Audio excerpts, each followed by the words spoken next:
And talking of peace, here we are, workers coming into the big city on the 817s, the 820s, the 830s.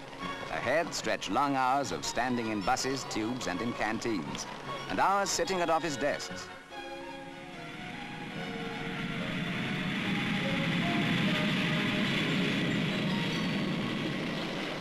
Well, forget about running the world for a while and escape with us to an island where no one hurries for trains, to an island where the relaxed days just amble past. To Corfu, a small island to the west of the Greek mainland on the sea route to Italy.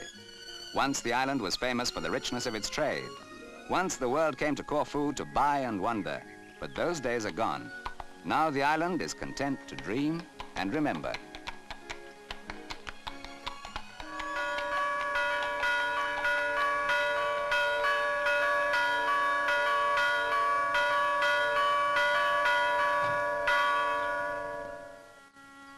Spinning wool and dreams together has been the occupation of a woman since earliest times.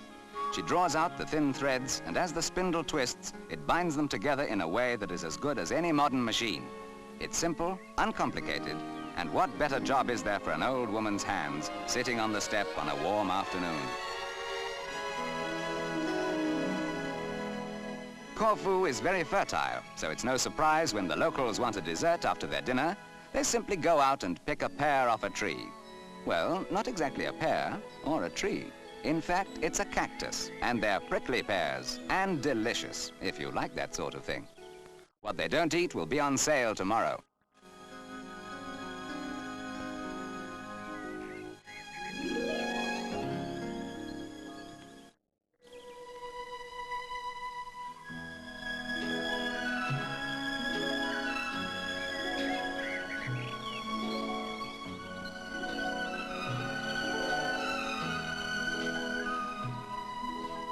There are no large towns apart from the capital. Instead, the island is full of small villages. There, everyone knows everyone else. And in a land of plenty, strangers are welcomed.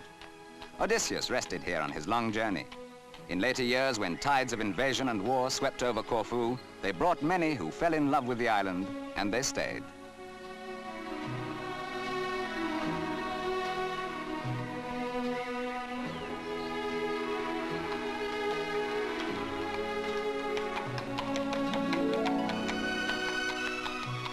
In another century, an English earl started a university. Like so many other islands in the Mediterranean, different peoples have left souvenirs of their stay. A Roman wall, a Venetian cannon, a lovely French arcade. But the plans of great generals and statesmen have been long forgotten in the warm, drowsy afternoons.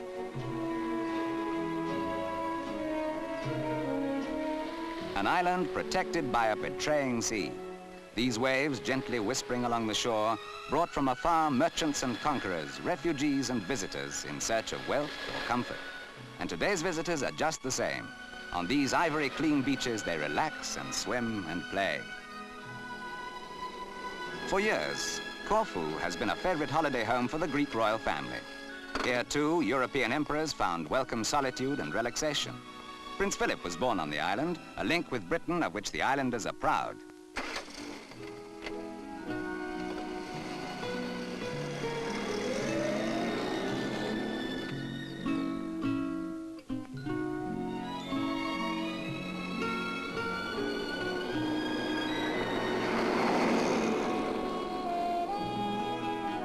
The main town, Kakira, was built as a fortress.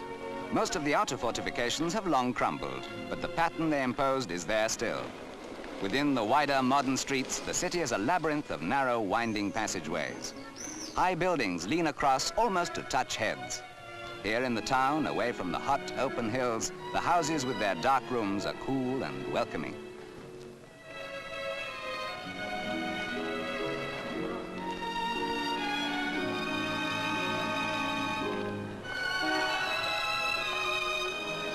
In the tradition of the Isles of Greece and of centuries of trading and commerce, the shops are open whenever there are customers to buy. And most of the wares are traditional too. The eggs, the olives, the dried fish, and hard peasant bread. The true wealth from an island which in long centuries has seen kings and peasants, victories and occupations, yet has remained faithful to the Greek ideal. This is Corfu.